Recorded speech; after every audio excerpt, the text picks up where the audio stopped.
Даю паспорт. Да, подойдет оператору, да? Вот, у него образец. Для получения нового паспорта на сегодняшний день необходимо прийти в ЦОН, принести старый образец ID-карты, сфотографироваться и заполнить необходимые документы. Простаивать огромные очереди, что в фотосалонах, что в паспортном столе, уже не надо. Так, там есть ожидающий лист, фотография. Бишкекчане также рассказывают, что сегодня стало гораздо легче получить паспорт, нежели раньше. Джангылай Садырбекова считает, что подобная система облегчает жизнь горожанам при получении ID-карты.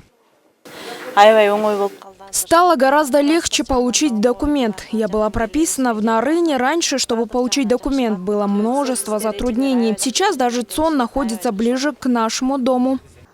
Отметим, также в Кыргызстане есть мобильные ЦОН, которых по стране 16. Как рассказали в ГРС, выездные центры обслуживания населения призваны обслуживать ЛОВЗ, пожилых граждан и ветеранов. Также их услуги может получить любой другой желающий, который не хочет ехать в ЦОН сам. Правда, тут уже услуга платная – 1616 сомов за выезд машины и 290 сомов за новый паспорт.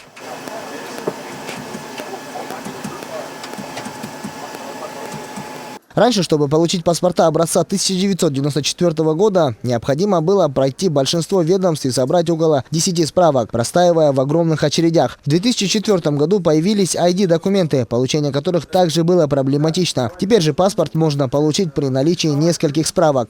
Самое основное – это автоматизация наших процессов. При автоматизации процессов, если вы увидели в наших ЦОНах, если человек подошел с чужим документом и хочет сдать документы, при предъявлении биометрики система дальше не пропускает его.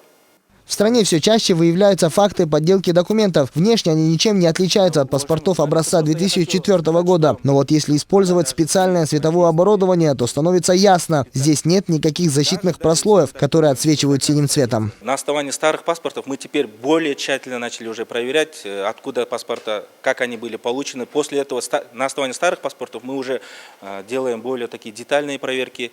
После этого только уже начинаем оформление. И, как я до этого сказал, автоматизация процессов нам предоставляет возможность делать очень много, ставить заслону, да, для оформления паспорта и дает нам возможность уже не изготавливать такие паспорта.